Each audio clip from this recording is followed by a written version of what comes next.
disebut dengan displacement ini apa sih? Cara kita marah itu bukan sama objeknya, bukan sama oknumnya, tapi kita melampiaskan kepada oknum yang berbeda. Biasanya orang-orang dengan ekspresi marah ini dia denial, dia ngelempar barang. Ngelempar handphone lah, mukul tembok lah gitu. Atau kepada orang lain yang nggak bersalah. Jadi dia mencari kambing hitam dalam marahnya. Disebut displacement. Ada juga yang marah dengan cara mengendalikan marahnya. Dia berusaha nahan. Masih denial, dia menahan dan mengendalikan marahnya, tapi sebenarnya dia belum terintegrasi dan bertumbuh. Ada yang denial dengan cara supresi. Jadi dia mengalami marah tapi dipendem terus tiba-tiba meledak kayak gunung es. Ada juga yang menekan rasa marahnya, mengubahnya jadi rasa sakit dan playing victim. Dia quiet crying. Ada juga yang dengan asertif, dia tegas terhadap sesuatu yang membuatnya marah, tapi dia konfrontasi. Nah, sebenarnya Mbak Analisa, ini mana yang paling benar? Mana yang paling baik? Oke, ini biasanya adalah cara kita yang sulit kita kendalikan, teman-teman. Sulit banget kita kendalikan. Kayak lagi Zoom gitu ya, tiba-tiba sinyal kita hilang, tiba-tiba ada kebocoran, tiba-tiba ada yang suaranya atau slide kita nggak jelas, itu sulit kita kendalikan karena kayak auto, tapi bisa kita latih. Nah, pilihannya nih teman-teman, dengan mengenali ini semua, kita akan jadi paham. Ada satu lagi nih, overreaction. Jadi kita menyakiti benda yang bukan jadi sasarannya. Hampir mirip sama displacement, tapi ini lebih agresif lagi gitu. Nah, sekarang pertanyaannya, kalau kita marah dengan cara-cara yang tadi, efeknya apa Mbak Analisa? Jelas, kita nggak akan tumbuh sebagai pribadi yang terintegrasi. Kita tidak akan dewasa walaupun usia kita bertambah. Jadi bertumbuh dan dewasa itu adalah pada level di mana teman-teman bisa bounce back. Accept marah kalian, eksperimen bagaimana memanage-nya, sampai kalian bisa mengambil keputusan seperti apa ya untuk bisa bertumbuh karena kalian punya satu tujuan. Jadi saya di sini pengen menyampaikan bahwa kalau teman-teman marah, yang berubah itu nggak cuma pikiran perasaannya, ekspresinya, ototnya juga tegang, sistem sarafnya juga jadi terganggu, makanya muncullah stres yang membuat kita jadi rasanya itu banyak keluhan fisik, emosi kita juga jadi nggak stabil, susah lihat orang lain senang, senang lihat orang lain susah, ada juga yang jadi tidak produktif, makannya jadi banyak, makannya dikit, tidurnya banyak, tidurnya dikit, jadi akhirnya kita mengalami stres. Dan ini disebabkan oleh banyak hal. Cara seseorang mengekspresikan marah, ada penelitian yang menunjukkan jenis kelamin ini mempengaruhi. Perempuan itu cenderung menganalisis dari si amigdala tadi, dianalisis lagi dengan dalam. Ini kenapa ya disambung-sambungin. Makanya kita dibilang oversensitif. Walaupun ini nggak semua perempuan ya, tapi dari penelitian perempuan itu lebih seperti itu. Kalau laki-laki lebih logik dan lebih kayak oke, hipotesisnya apa, itu yang diterima sebagai sebuah kebenaran. Lalu kemudian sifat bawaan atau temperamental. Saya percaya bahwa personality itu bisa kita develop. Bukan sesuatu yang fix, tapi bisa tumbuh dan itulah growth yang membuat kita bisa bertumbuh. Tapi kalau temperamen, ini tuh kayak pondasi yang ini disebabkan oleh faktor bawaan. Ya, teman-teman pasti tahu ya nature and nurture teori, di mana nature ini menjadi salah satu aspek yang mempengaruhi. Lalu faktor berikutnya adalah perubahan dalam hidup seseorang, pengalaman hidupnya, dan yang paling penting adalah pola asuh keluarga. Cara kita melihat orang tua kita menyelesaikan masalahnya. Nah, maka dari itu teman-teman, biar seru ya kita diskusinya. Materi saya belum selesai, tapi saya pengen kita diskusi dulu di tengah sesi ini. Bahwa menurut The American Institute of Stress, stres ini salah satu yang terjadi karena perubahan hidup.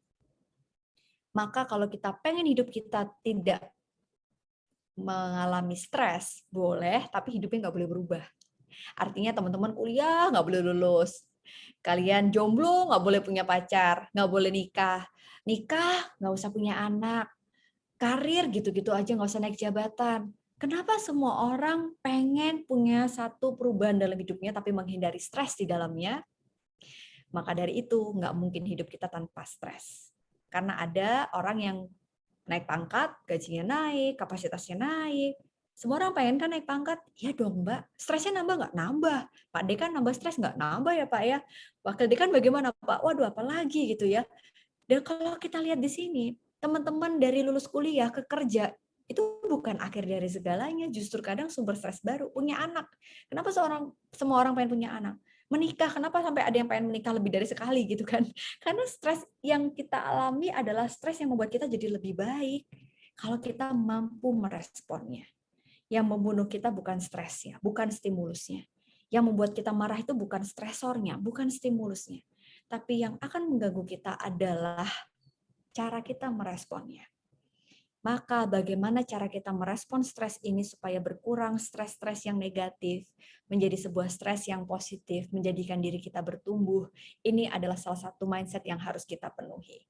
Karena stres tidak akan bisa kita hindari, dia otomatis terjadi pada saat diri kita mengalami situasi yang menekan, melibatkan yang membuat kita jadi marah dan enggan untuk berkomunikasi. Sebagai penutup nih ya teman-teman, apa yang bisa kita lakukan Mbak Analisa pada saat kita pengen memanage marah kita? Saya ingin hanya ada satu pendekatan yang mau kita diskusikan di sesi yang sangat singkat ini. Kalau teman-teman lihat kapal ini, pada saat kalian lagi ngalami situasi seperti nahkoda di dalam layar tadi, tiba-tiba kita tahu ada yang nggak beres di kapal kita, mengalami kebocoran. Tapi kita punya layar yang gede dan kita punya pengalaman yang cukup banyak sebagai seorang nahkoda yang tahu navigasinya kemana. Dalam titik genting itu, teman-teman mau fokus kemana? Mau nyalahin kebocoran, marah-marah di situ, atau mau fokus sama apa yang bisa dikendalikan? Pendekatan ini akan membuat kita mampu mengendalikan pikiran dan emosi yang kadang-kadang selalu datang silih dan berganti. Ada satu pendekatan yang kebetulan ini merupakan tesis saya waktu S2 kemarin bareng sama Prof. Kenter yang bekerja sama UGM. Behavioral activation adalah satu pendekatan antara gabungan cognitive and behavioral therapy. We cannot control the wind, like difficult things yang terjadi dalam hidup kita nggak bisa kendalikan. Tiba-tiba diputusin sama pacar padahal kita udah setia. Tiba-tiba nilai kita keluarnya C padahal udah kuliah dengan setengah mati. Perasaannya kesel nggak? Kesel dong. Itu automatic respon yang terjadi karena si amigdala yang tadi Mbak Lisa jelaskan. Betul. Tapi apa yang bisa kita lakukan teman-teman? Mau fokus sama kebocoran atau layar kita? Kalau kita fokus sama kebocoran, kita akan terbawa pada perasaan yang tadi. Kan saya lagi kesel, Mbak. Ya udah saya nggak usah kuliah deh. Ternyata ketika Anda memutuskan untuk nggak kuliah dengan berpikir ini adalah self-love, self-compassion, ternyata Anda selfish. Bukan hanya diputusin pacar, tapi diputusin sama kampus gara-gara nggak pernah kuliah yang disebabkan oleh patah hati berkepanjangan. Ternyata makin punya masalah baru, bukan hanya diputusin, tapi juga terancam DO. Makin kesel lagi, menghindari lingkungan keluarga, lingkungan teman, dan ini menjadi sebuah cycle yang nggak terputuskan. Manajemen marah adalah berperan. It's okay to not be okay, but you have to do something okay. Respon inilah yang bisa kita kendalikan. Let's discuss teman-teman semuanya, apa yang bisa kita lakukan untuk melakukan hal baik pada saat kita sedang tidak baik-baik saja. Terima kasih banyak, saya kembalikan ke Mbak Rahma. Kita belum selesai, akan lanjut ke diskusi dan tanya jawab. Assalamualaikum. Waalaikumsalam warahmatullahi wabarakatuh. Oke, siap. Terima kasih Mbak Ana untuk materinya. Ini juga seperti yang Mbak Ana bilang tadi, ini belum selesai. Wah, ini belum saya persilahkan, udah banyak yang masuk nih Mbak Ana pertanyaannya. Boleh. Soalnya biar lebih seru ya tanya jawab ya. Nanti sambil balik ke slide juga. Silakan. Oke, berarti ini saya baca aja ya Mbak ya untuk Boleh, kita kumpulin 3 pertanyaan ya. Oke, ini pertanyaan yang pertama dari Mas Helmi lagi. Saya ingin bertanya, Bu Ana, pada dinamika psikologi Kubler-Ross, tadi ada 5 tahap kesedihan. Saya mengambil contoh dari dunia nyata, ada keluarga pasien COVID-19 yang di mana salah satu keluarga dari sang pasien COVID-19 ini meninggal dunia. Dan ada salah satu anggota keluarga menyangkal bahwa keluarganya yang menderita COVID-19 ini tidak meninggal dunia. Kenapa menyangkal itu bisa terjadi? Apakah ada rasa tidak terima dari pihak keluarga pasien tersebut? Terima kasih, gitu, Mbak. Oke, baik. Ini mau kita jawab dulu aja ya, sambil ini nyambung ke satu slide nih. Oke. Menarik nih tadi, pada saat tadi saya menjelaskan tentang 3 lingkaran yang bisa kita lakukan gitu ya. Kenapa sih ada pasien keluarga pasien COVID yang pada saat keluarganya meninggal dunia sebagai satu hal yang nggak bisa dia kendalikan. Pasti semua orang yang mengalami duka atas kehilangan, responnya itu sama, shock. Tapi ada yang berapa lama dan berapa cepat dia di fase denial. Saya bertanya dan melihat ke diri saya, melihat ke sekitar saya yang mengalami grieving atau kehilangan. Itu tuh bukan hal yang mudah. Perasaan duka itu valid.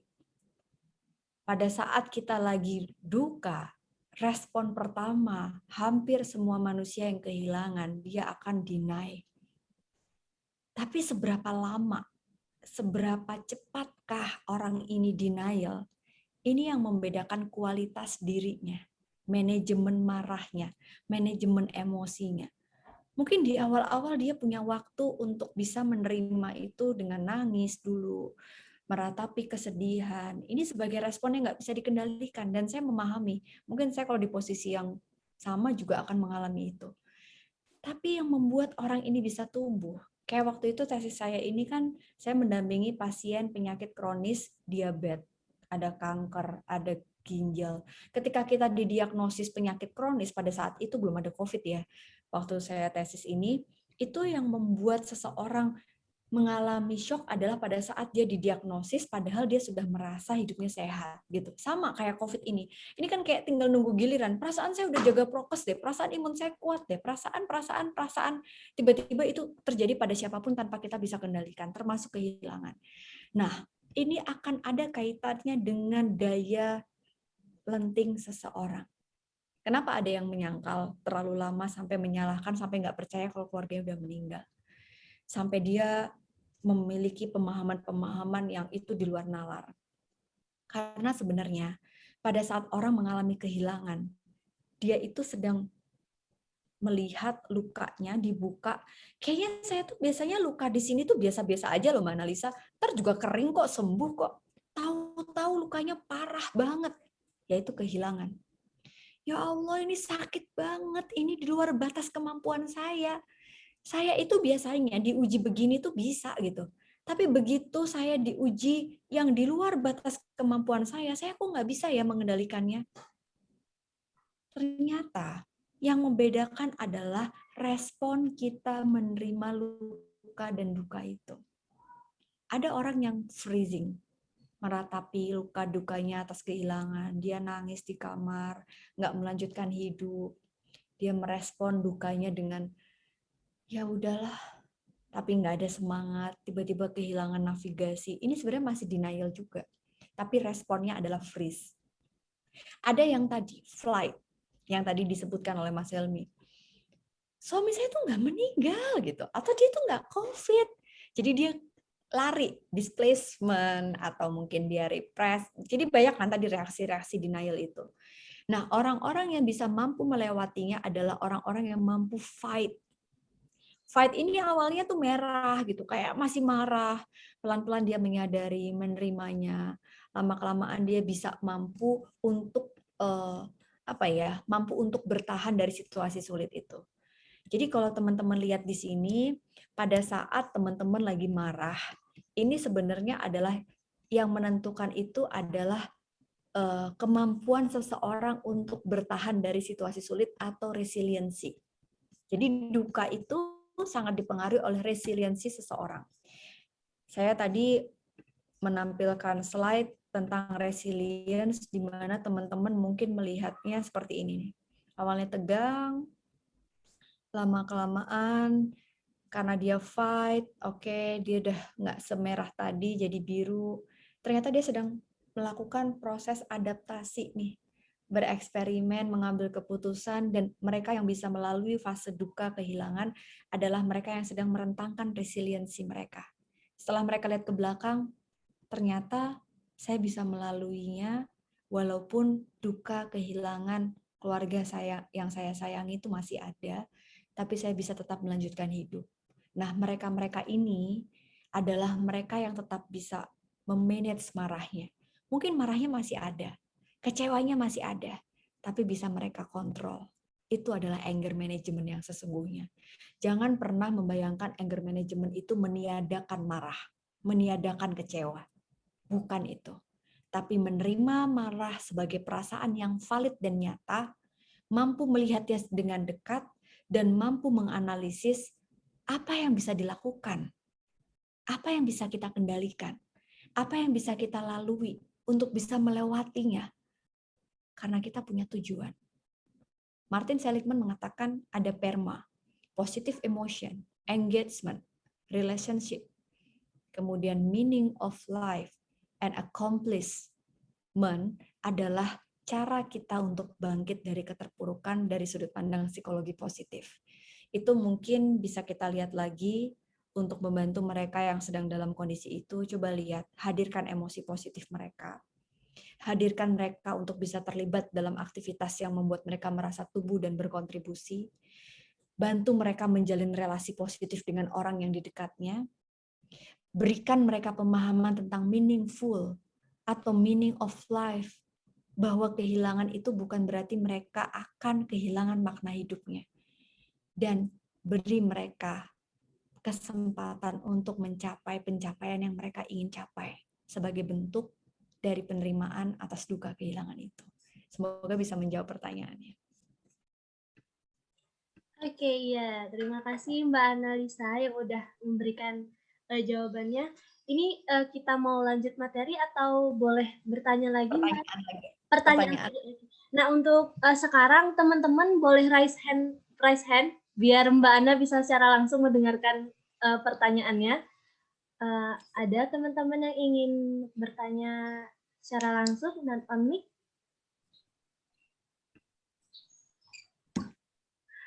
Oke, sepertinya ini belum ada ya Mbak ya. Mungkin saya bacakan dari kolom komentar aja ya Mbak Ana ya. Oke, dari Mbak Nur Ulfiatur Rohma. Pertanyaannya, saya dari kecil sering melihat orang tua saya marah dan mengekspresikan marah tersebut dengan berbicara dengan kencang dan itu membuat saya takut. Tetapi ketika saya dewasa dan ketika saya marah, saya tidak bisa melampiaskan marah tersebut. Saya hanya diam dan menangis karena tidak bisa meluapkan emosi tersebut. Pertanyaannya, bagaimana caranya agar saya bisa melampiaskan emosi tersebut dengan baik? Begitu Mbak Ana. Oke, baik. Di sini saya bisa minta yang bersangkutan untuk kita invite di sini. Siapa namanya tadi, Mbak? Oke, ini namanya, sebentar ya Mbak ya, tadi. Nadia Iya. Talasa. Oke. Nadia Talasa, boleh hidupkan videonya. Mohon maaf Mbak, yang Ulfiatur Rahma. Oke, Ulfia. Oke. Oke, Ulfiatur Rahma ya. Ya. Oke, hai Ulfia.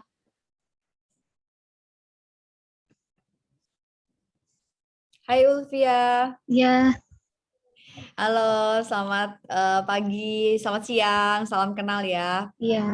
Selamat siang. Oke, tadi pertanyaan kamu mungkin boleh disampaikan secara singkat, diulang di sini. Saya pengen ngobrol dan sambil menjawab pertanyaan kamu. Iya, jadi dari kecil tuh suka ngelihat orang tua marah, tapi bahasanya tuh pakai kata-kata yang kasar, terus berbicara dengan kencang gitu.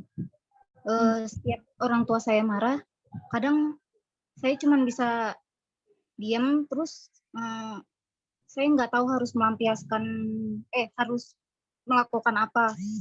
Terus ketika saya sudah dewasa, saya ingin melampiaskan amarah saya, tapi saya tidak bisa.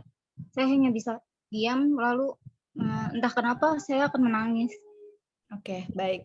Sekarang saya pengen kamu tanya dengan jujur dan cerita apa yang muncul pada saat kamu marah dan kecewa sama situasi yang sekarang kamu hadapi.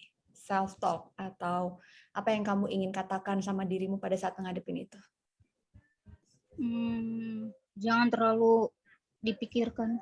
No, itu bukan kata-kata yang muncul pertama. Marah apa yang muncul?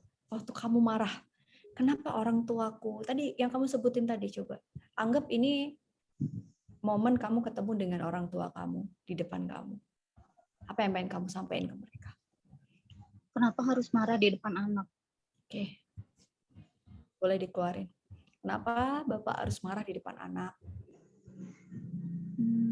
Iya, kenapa harus marah di depan anak? Terus kenapa nggak bisa, kalau misalkan ada masalah, kenapa nggak bisa bicara dengan baik-baik, dengan bahasa yang benar, tidak dengan suara yang kencang, kayak gitu. Oke, kalau di depanmu ada kamu, ada sosok kamu, apa yang pengen kamu bilang ke diri kamu? Udah haus.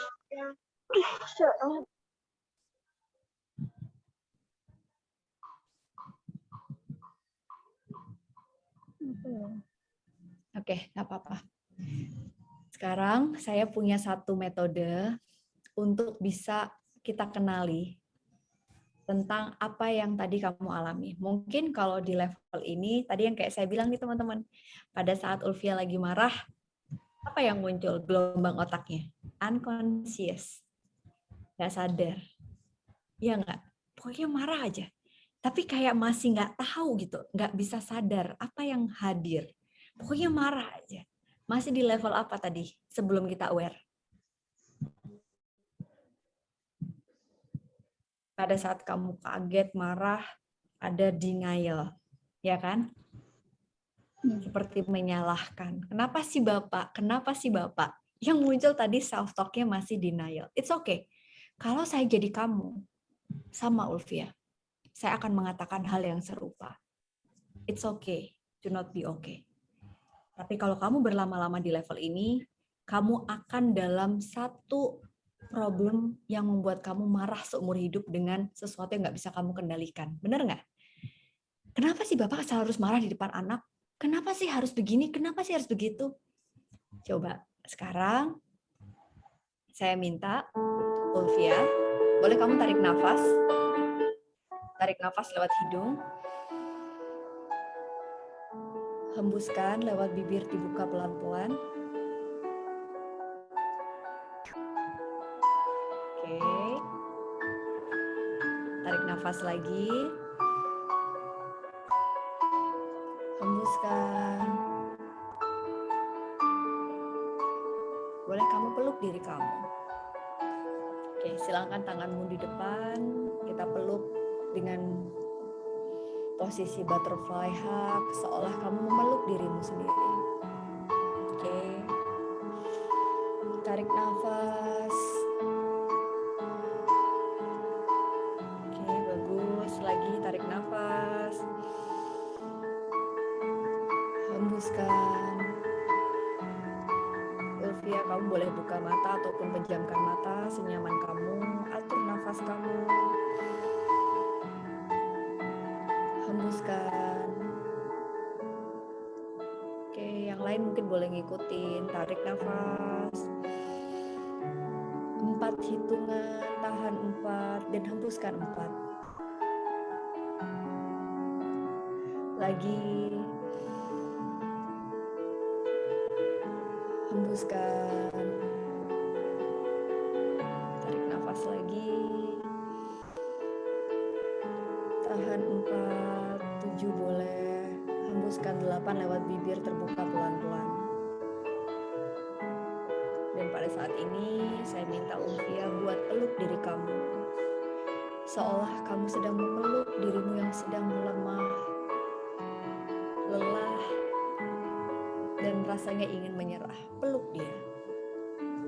Peluk dia dengan sebuah kehangatan yang sedang membuat dirinya merasa nyaman. Usap bahu kamu sebelah kanan. Katakan kepada dirimu, gak apa-apa. Aku sekarang lagi marah sama ayah. Kecewa sama bapak. Sama ibu. Aku marah.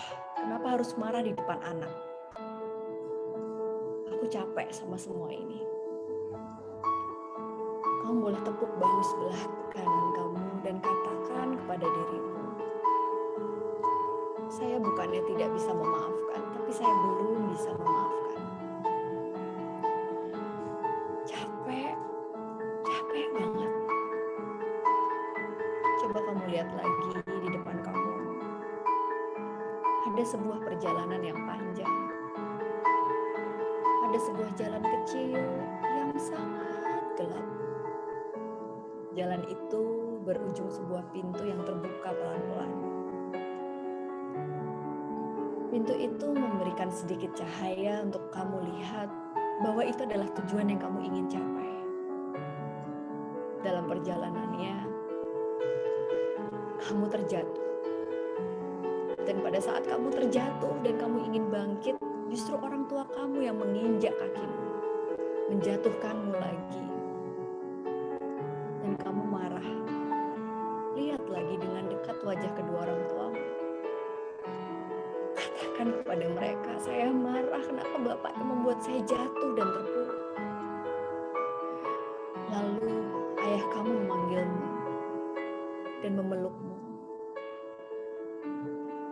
Beliau mengatakan, Ulfia, maafin Bapak. Bapak menjalankan peran sebagai ayah yang tidak baik untukmu. Adalah peran yang diberikan oleh Tuhan, oleh Allah. Bapak nggak pengen jadi bapak yang seperti ini, tapi Bapak nggak bisa. Allah hanya ingin kamu lebih baik dengan peran bapakmu yang tidak baik seperti ini. Maafin Bapak ya. Itu yang bisa membuatmu keluar dari lubang ini. Itu yang membuatmu bisa mengeluarkan marahmu supaya kita sama-sama jalan menuju ke pintu itu. Peluk ya. Tarik nafas. Rasakan bahwa Anda sedang merasakan kenyamanan pada saat memeluk ayah Anda. Mengatakan maaf dan memaafkan. Pak, ini nggak mudah. Aku marah, tapi aku sayang. Dan katakan Bapak Anda, katakan kepadanya seolah ini adalah yang terakhir. Seberapa Anda sayang dan ingin memaafkan, walaupun tidak mudah. Tarik nafas, hembuskan. Hari ini saya belajar memaafkan, bukan untuk Bapak saja, tapi untuk diri saya. Perasaan damai ini akan membuat saya bertumbuh. Dan pintu itu adalah akhir dari tujuan saya. Tarik nafas yang panjang. Temukan lagi makna hidup Anda. Apa yang ingin Anda cari dalam hidup ini? Kemana tujuannya? Dan rasakan perasaan damai itu adalah cara Anda untuk keluar dari lubang yang sama. Pegang jantung Anda yang berdetak hari ini. Tarik nafas. Rasakan oksigen yang mengalir dalam pembuluh darah itu. Nyaman dan tenang. Ulfia, kalau udah siap, boleh kamu kembali hadir di sini. Atur nafas dan bayangkan lagi ada di ruangan meeting room ini dengan perasaan damai dan tahu tujuanmu kemana. Saat kita nggak bisa mengendalikan pikiran dan perasaan kita bisa menggenggamkan tangan kita. Cara kita mengendalikan emosi kita. Marah itu valid, tapi genggam marah kita. Bukan menyimpannya untuk sendiri, tapi menyimpan untuk proses diri. kembali hadir di ruangan ini dengan perasaan nyaman dan aman. Oke, Ulfia, gimana nih? Sudah agak tenang. Oke, saya rasa ini bukan hal yang mudah, apalagi disaksikan oleh semua teman-teman. Dan mungkin saya melihatnya Ulfia belum terlalu siap. It's okay. Justru saya melihat malah banyak teman-teman yang nangis di meeting room ini. Mungkin malah justru ketika di spotlight kamu ada masih perasaan defense juga nih. It's okay, nggak apa-apa. Namanya kita juga praktek ya. Ini bukan sesi konseling loh ya. Saya nggak ada praktek session loh di sini. Ini namanya webinar ya. Saya pengen ralat dulu. Jangan sampai ada yang ngira Mbak Analisa memberikan terapi. No, ini bukan terapi. Ini adalah pembelajaran. Salah satu model yang saya pengen ajarin ke teman-teman self healing pada saat teman-teman marah. Kenali self talk yang muncul. Tadi Ulfia mengatakan apa? Kenapa Bapak? Kenapa Bapak? Kenapa Bapak? Denial. Lembutkan suara self-kritik dengan cara yang tadi saya sampaikan melalui mindfulness practice. Kita melihat luka kita. Melembutkan suara yang muncul. Dengan memaafkan itu, ternyata kita bisa reframe. Reframe itu apa sih Mbak Analisa tadi? Posisikan diri kita sebagai Bapak kita. Ternyata Bapak kita juga nggak mau marah-marah. Tapi it's like given.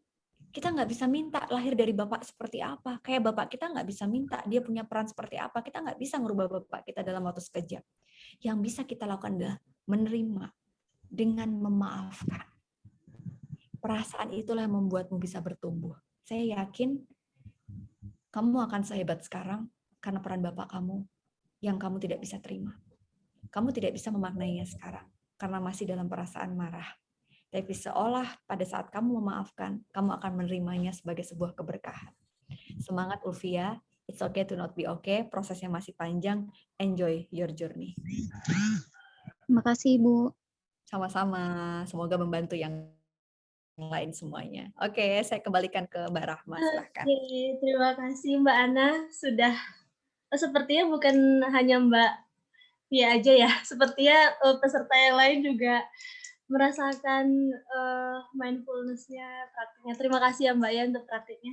Oke, untuk selanjutnya kita ke pertanyaan berikutnya. Ini dari Sutriani. Izin bertanya, ketika diri sendiri sudah menyadari perasaan marah yang muncul, diri sendiri menjadi tidak bisa meluapkan kemarahannya ke orang yang dirasa menyakiti. Yang dilakukan oleh diri sendiri adalah coping kemarahan, namun ini malah membuat batin merasa sakit ketika sedang sendirian. Lalu bagaimana ketika sudah menyadari kemarahan dan menahan kemarahan itu tanpa membuat luka batin? Begitu Mbak Ana. Oke, pas banget. Ketika kita marah, kenali emosi yang hadir. Itu pertama, first step-nya. Validasi emosi yang hadir. Itu cara kita berproses dari denial ke aware. Frustasi pasti, tapi dikenali dulu. Hey, aku yang lagi marah gara-gara bapak begini, ibu begini, teman begini, sahabat begini, dosen begini. Itu kenali dulu. Lalu kemudian, pahami bahwa marahmu adalah temporer. Itu yang penting. Ini artinya kita sedang mengubah state like kita gitu ya, mindset kita bahwa nggak ada sesuatu yang fix di dunia ini, termasuk marah kita. Makanya lembutkan self inner kritik kita dengan cara beri kata belum. Misalnya nih, saya nggak bisa maafin dia, itu namanya kita marahnya di luar kendali. Pada saat kita memanage marah kita, katakan, saya belum bisa memaafkan. Artinya pada saat belum, ada kesempatan untuk bisa memaafkannya. Itu penting banget Mbak, karena dari situlah kata-kata dan mindset yang kita punya, itu akan membentuk aksi kita pada saat kita memberikan respon behavior pada saat kita marah. Ini tuh temporer, tenang aja, nggak akan lama-lama gitu. Jadi udah begitu dulu nih.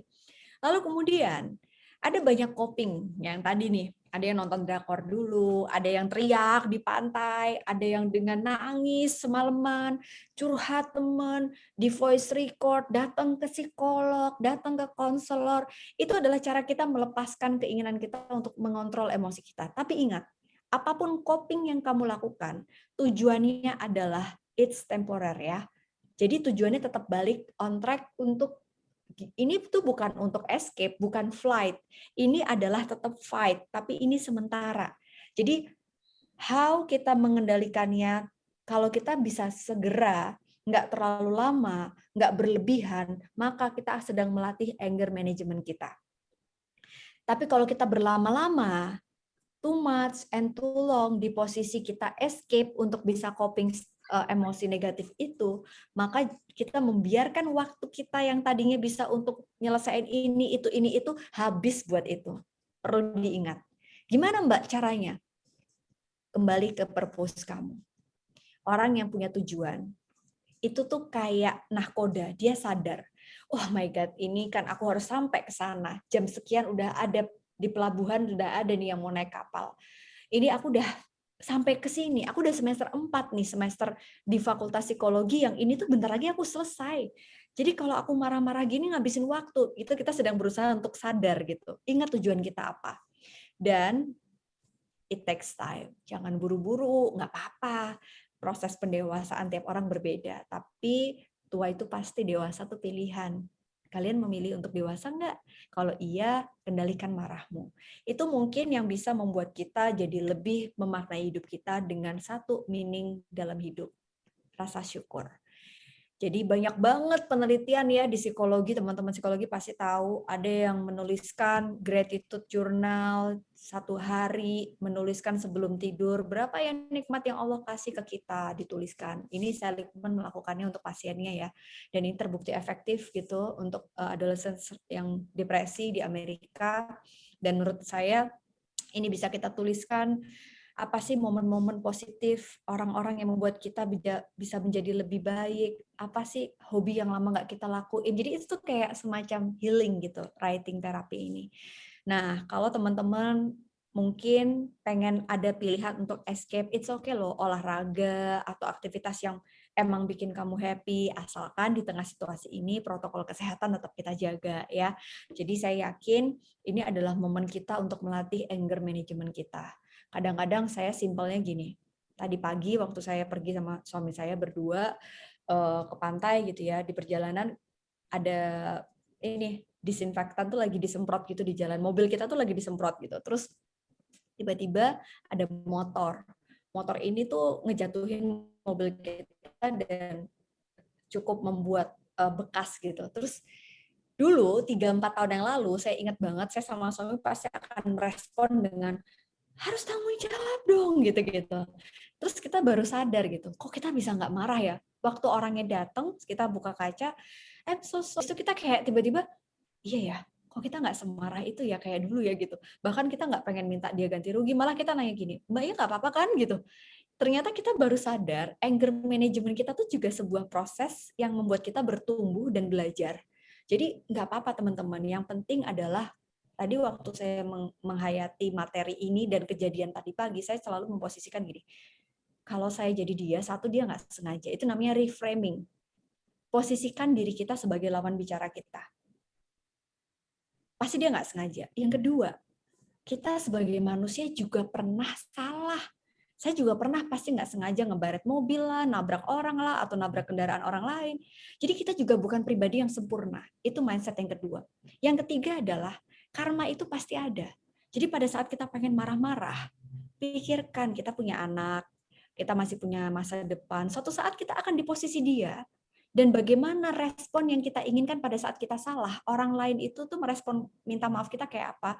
Posisikan itu. Jadi 3 mindset itulah yang akhirnya membuat saya jadi, oke, itu first step saya kalau saya lagi emosi, saya berpikir kayak gitu. Tapi emang butuh waktu ya teman-teman. Kadang-kadang saya menenangkan diri, ambil nafas dulu, dan coba menjawab 3 pertanyaan tadi. Habis itu baru kembali ke situasinya, bisa lebih tenang. Ya, begitu Mbak Rahma, semoga bisa menjadi satu pemahaman yang positif untuk teman-teman hari ini. Oke, terima kasih Mbak Ana. Mungkin banyak sekali pertanyaan yang masuk ya Mbak, namun karena kita adanya keterbatasan waktu, untuk pertanyaannya kita cukupkan dulu ya Mbak Ana ya. Nah, sekarang ini kita akan melanjutkan sesi berikutnya, yaitu sesi kuis nih Mbak Ana. Nah, mungkin tadi kita udah dengar materi, udah praktik juga, sekarang kita seru-seruan lagi di sesi kuis ini. Nah, peraturannya sama kayak yang sesi pertama dengan Ibu Katrin, namun untuk pertanyaan di sesi ini akan langsung dibacakan atau disampaikan oleh Mbak Analisa langsung. Jadi teman-teman itu cepet-cepetan lagi ya untuk raise hand-nya, dan saat menjawab harus on cam dan on mic juga. Nah, sebelum kita mulai mau tanya nih, udah pada siap belum nih teman-teman untuk kita lanjutin kuisnya? Oke, ini udah pada bilang siap. Ini baru 2. Yang lain, teman-teman yang lain? Teman-teman yang lain boleh? Oke, udah siap. Oke, Mbak Ana, ini teman-teman udah siap untuk mendengarkan pertanyaannya. Boleh Mbak Ana mulai? Oke, pertanyaannya gampang aja, jawabannya yang nggak tahu gampang atau enggak ya. Tadi saya sempat jelasin di dinamika psikologis pada saat orang lagi marah gitu ya, di Kubler-Ross model. Pada saat kita shock dan kita denial, langkah apa yang kita lakukan setelah kita menerima? Jadi habis accept, kita harus ngapain nih? Oke, silahkan tuliskan. Pada saat kita accept, apa yang membuat kita bisa terintegrasi? Langkah awal apa nih? Oke, teman-teman. Itu pertanyaannya. Boleh untuk teman-teman langsung raise hand yang udah bisa menjawab? Oke. Ini tadi materi yang ada grafik itu ya Mbak Ana ya? Gini, grafiknya gini. Oh, Izin jawab di chat bisa nggak? boleh. Oh, tapi ada yang raise hand loh ini. Oh, mohon maaf ya Mas Helmi, karena peraturannya raise hand, jadi Mbak Dia Nur boleh untuk on cam dan on mic? Oke, silahkan Mbak Dian. Halo Kak, pertama-tama makasih kesempatannya. Saya mau menjawab tadi pertanyaan dari Mbak Analisa. Kalau setelah kita acceptance, kita harus apa? Kalau sesuai yang apa saya tulis, ini tentang setelah itu kita harus eksperimen, kan tadi udah acceptance, udah aware sama itu kan. Terus kita eksperimen caranya kayak gimana kita bisa terikat lagi sama situasi yang baru kayak gitu setelah kita Benar menerima perasaan marah itu. banget. Selamat Mbak Dian. Makasih Mbak. Iya. Selamat Mbak Dia untuk jawabannya. Dan Iya. menang nanti akan ada door prize yang menanti ya Mbak Dia ya. Ya, makasih Kak. Iya. Oke, dengan sudahnya sesi kuis ini, maka sesi materi yang kedua ini juga kita bisa akhiri. Saya ingin mengucapkan terima kasih kepada Mbak Analisa dan juga tim Mbak Analisa yang sudah meluangkan waktunya untuk mengisi webinar pada siang hari ini. Ini udah siang ya Mbak. Mungkin sebagai penutup saya pengen kasih closing statement sekaligus slide terakhir saya, teman-teman. Dalam situasi sekarang, please be tough ya. Anger management ini bukan hanya tentang mental dan emosional, tapi tentang spiritual dan juga fisikal kita. Kita nggak akan bisa memanage marah kita kalau kita lagi sakit. Maka jangan lupa jaga kesehatan fisik kalian, apalagi di tengah virus yang sekarang lagi nggak karuan ini ya, kondisi kita lagi nggak kondusif. Maka penting banget. Kalau lagi sakit tuh biasanya jadi gampang lebih marah-marah. Kurang istirahat jadi gampang marah-marah. Kalau lagi lapar apalagi nggak ada logistiknya nggak ada, logikanya juga nggak jalan. Pokoknya 4 hal ini yang harus kita jaga. Emosional dan mental ini bisa kita latih dengan materi tadi dari Bu Katrin yang luar biasa, lalu materi dari saya, semoga jadi bekal kalian. Satu lagi adalah spiritual. Spiritual ini tuh bukan tentang ibadah, tapi bukan hanya tentang ibadah dan ritual kita saja gitu, tapi tentang belief system kita. How we believe that everything happens for the reason. Kalau sekarang kita pengen marah, pikirkan bahwa itu adalah kehendak yang punya kehidupan. Manusia bisa apa? Kembalikan lagi. Bukan pasrah dan menerima lalu menyerah. Tapi temukan tujuan dan makna hidup kalian ke arah mana. Menerimanya pelan-pelan, buka lagi lukanya. Marahnya tetap ada, kecewanya tetap ada, tapi langkah demi langkah itulah yang membuat diri kita mau dan mampu untuk berubah. Terima kasih banyak teman-teman atas kepercayaannya, terutama untuk Mercu Buana Yogyakarta. Saya senang banget bisa diundang di sini, Pak Dekan, Wakil Dekan, dan seluruh jajaran dosen, teman-teman mahasiswa yang keren-keren, sampai sekarang masih bertahan 200.000 orang, bahkan tadi nambah ya kayaknya dari jumlah pesertanya. Please, kalau kalian ngerasa ilmu materi ini bermanfaat, sebarkan sebanyak-banyaknya, nanti slide kita kasih ke panitia juga, kalian bisa mention, analisa, APDC, dan juga nonton di Analisa Channel, karena kita memberikan konten-konten positif di media sosial kita semuanya. Thank you semuanya, dan spread the positivity. Siap.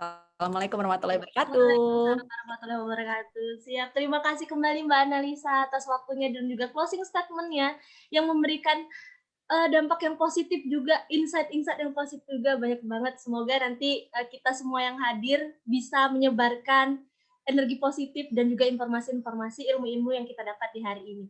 Oke Mbak Analisa, mungkin saya ingin mengingatkan untuk dimohon belum dulu mengeluarkan room Zoom. Nanti kita di akhir acara akan ada sesi foto bersama ya Mbak Analisa ya. Oke, terima kasih Mbak Ana. Terima kasih juga saya ucapkan. Iya, siap. Terima kasih Mbak Ana. Terima kasih Pak Wahyu, terima kasih juga semua dosen-dosen. Selamat siang. Kita foto dulu, Ding ya. Iya, nanti kita foto dulu. Oke, selamat siang. Mungkin nanti fotonya akan dipandu sama panitia ya Mbak Ana ya. Bu Katrim, apa Bu Katrim udah ada di Zoom juga? Sudah, saya sudah nyimak kok tadi materinya yang luar biasa dari Mbak Analisa. Terima kasih, Bu Katrim. Saya masih Mbak kok Mbak. Tapi karena Bu dosen saya panggilnya Ibu ya. Makasih Mbak Katrim, materinya juga keren, lengkap banget. Sampai saya bingung mau ngasih tambahan kemana ya, kayaknya udah dijelasin semua ya, udah deh. Saling melengkapi. Ya, sama-sama. Silakan Rahma kalau mau foto. Panitia Ding. Panitia ini spesial untuk sekarang aja fotonya gimana, nggak apa-apa ya? Panitia PDD boleh untuk sesi foto sekarang? Iya boleh, mumpung Mbak Analisanya juga masih di sini. Iya, mumpung Mbak Analisa masih di sini. Keburu ada acara lain Mas. Iya. Oke, teman-teman dari PDD udah standby?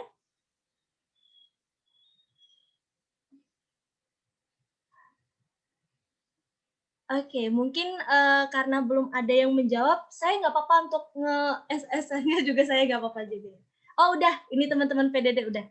Oke, teman-teman PDD kalau bisa di ini ya, di aba-aba 1, 2, 3, biar kita siap semua. Mohon dibantu ya teman-teman. Boleh sekarang dimulai ke sesi fotonya?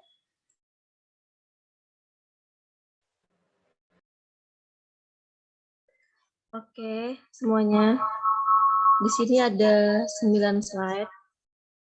Untuk teman-teman yang belum on cam, silakan on cam. Oke. Slide pertama. 1, 2, 3.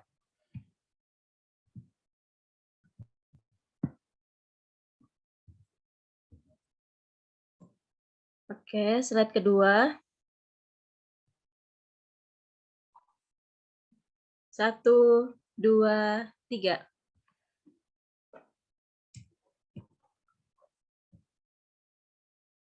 Slide ketiga.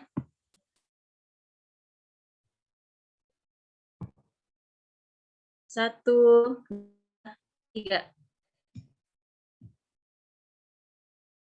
Slide keempat. 1, 2, 3. Slide kelima.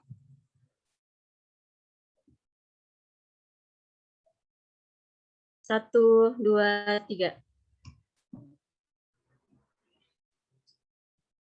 Slide keenam.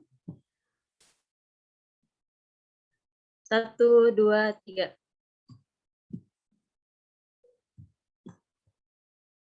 Slide ke-7. 1, 2, 3. Slide ke-8. 1, 2, 3.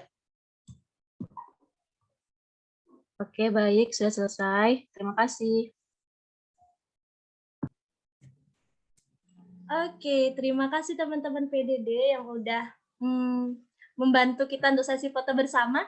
Oke, Bu Katrim dan Bu Mbak Ana, terima kasih sudah meluangkan waktunya hari ini dan juga Terima kasih sudah semuanya. menyempatkan hadir juga di webinar. Mungkin sesi untuk penyampaian materi bisa kita akhiri. Sampai di sini saya selaku moderator mohon maaf apabila dalam memandu sesi materi ini ada kesalahan kata maupun pengucapan. Saya akhiri. Wassalamualaikum warahmatullahi wabarakatuh. Selamat siang dan saya kembalikan ke MC. Terima kasih Bu Katrim, Mbak Ana dan seluruh panitia. Waalaikumsalam warahmatullahi wabarakatuh. Baiklah, terima kasih kepada moderator yang telah memandu pemaparan materi yang luar biasa dari narasumber kita. Serta terima kasih kepada peserta webinar atas atensinya yang luar biasa. Sedikit informasi mengenai link presensi sudah dapat diakses dalam forum chat. Dimohon untuk seluruh peserta webinar mengisi link presensi untuk mendapatkan sertifikat. Sambil menunggu peserta mengisi link presensi, bagi peserta yang ingin menyampaikan kesimpulan atas materi webinar hari ini, dipersilahkan dengan menggunakan fitur raise hand. Baiklah, mungkin ada.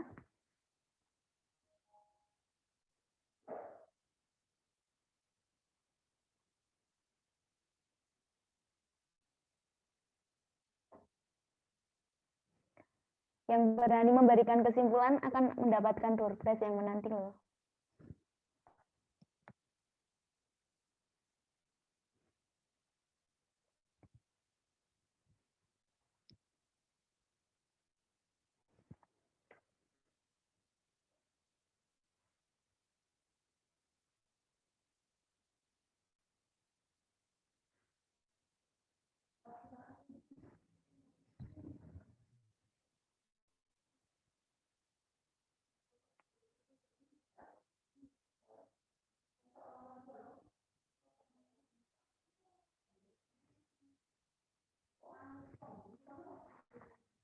Baiklah, sambil menunggu pengisian link presensi, mungkin ada yang ingin memberikan kesimpulan atas materi pada acara webinar hari ini. Bagi yang bersedia akan mendapatkan door prize yang menanti.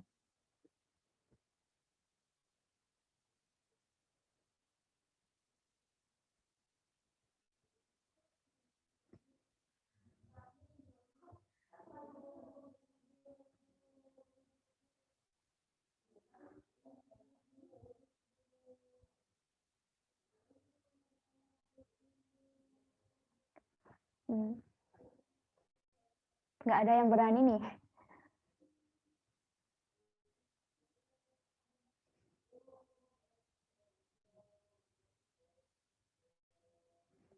Ayo.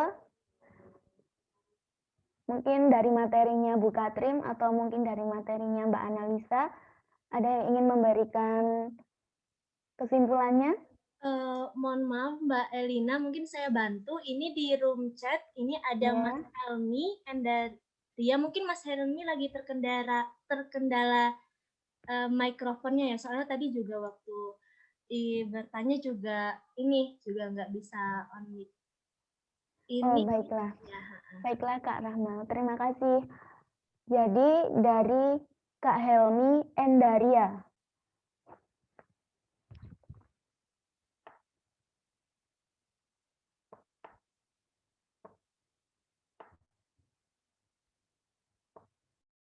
Kesimpulan yang dapat diambil menurut saya dari kedua materi ini adalah bahwa memanajemen amarah sangat baik untuk kita. Wah, kesimpulan yang sangat jelas banget ya bagi kita semua.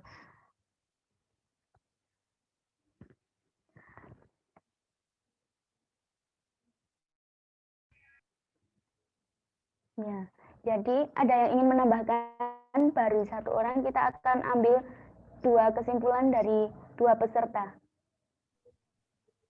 Ada yang lain. Ada yang raise hand, Mbak Elina? Ada ya? Oke. Oh iya.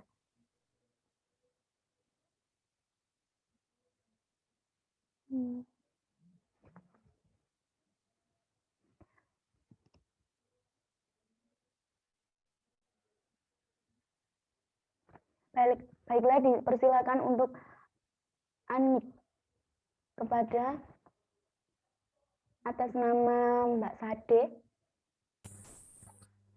Terima kasih atas kedatangannya. Oh, mohon maaf Mas.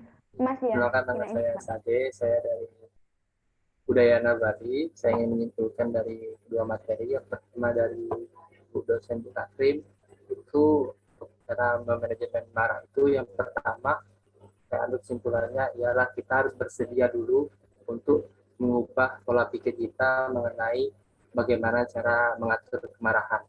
Kalau yang kedua, dari Mbak Analisa, yang dapat saya simpulkan ialah bagaimana cara kita menanggapi respon setelah kita marah. Ikut terima kasih. Baik, terima kasih Mas Ade atas kesimpulan webinar hari ini.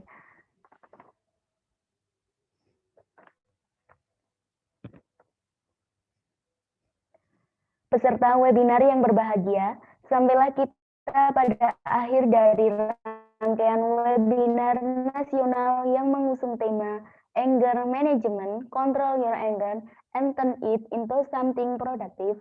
Semoga acara ini dapat memberikan pencerahan bagi kita untuk dapat memanajemen emosi kita. Karena dengan emosi kita dapat berekspresi dan pula dapat memberikan kesan. Maka dari itu, jangan jadikan emosi kita sebagai hal yang tidak baik. Terima kasih yang sedalam-dalamnya kami sampaikan atas berkenannya Bapak, Ibu, serta rekan-rekan mahasiswa untuk bergabung mensukseskan acara ini hingga akhir.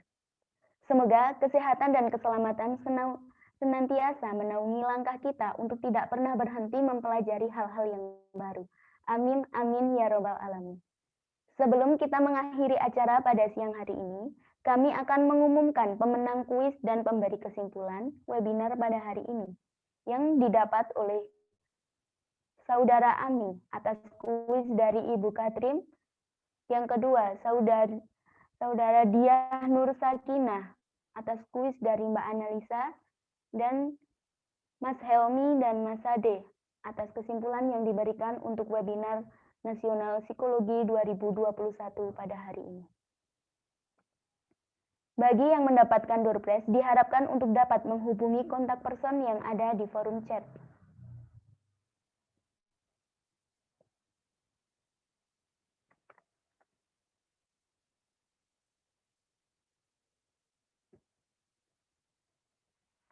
Mungkin kepada tim panitia bisa di-share kontak personnya di forum chat.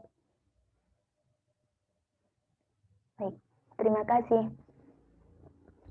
Baiklah, saya selaku pembawa acara dan mewakili seluruh jajaran panitia mengucapkan terima kasih dan mohon maaf apabila ada kekurangan dalam acara webinar nasional pada hari ini. Dari Kedah ke Pekansari, beli swasta di Kota Tinggi. Selesai sudah tugas diberi, di lain masa bersua lagi. Baiklah, wassalamualaikum warahmatullahi wabarakatuh. Waalaikumsalam warahmatullahi wabarakatuh. Terima kasih. Teman-teman. Terima kasih semua. Terima kasih. Terima kasih semuanya.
Bisa meninggalkan room ya.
Makasih sudah. Makasih Rama. Kak Rama, makasih. Makasih Rama. Makasih Kak, makasih banyak. Makasih Kak. Ya maaf ya kalau tadi ada belibet sama ada kepletot-kepletot ngomongnya. Terima kasih Kak. Ih, bagus banget kok. Banyak kendalanya tadi. Iya nggak apa-apa, aman-aman. Ini aku juga nge-backup record. Nanti kalau mau filenya nanti aku kirim aku di drive ya. Nanti kabarin aja. Oke. Oke. Oke, makasih Kak. Duluan ya. Makasih Rahma. Selamat siang. Iya. Semangat semua. Semangat.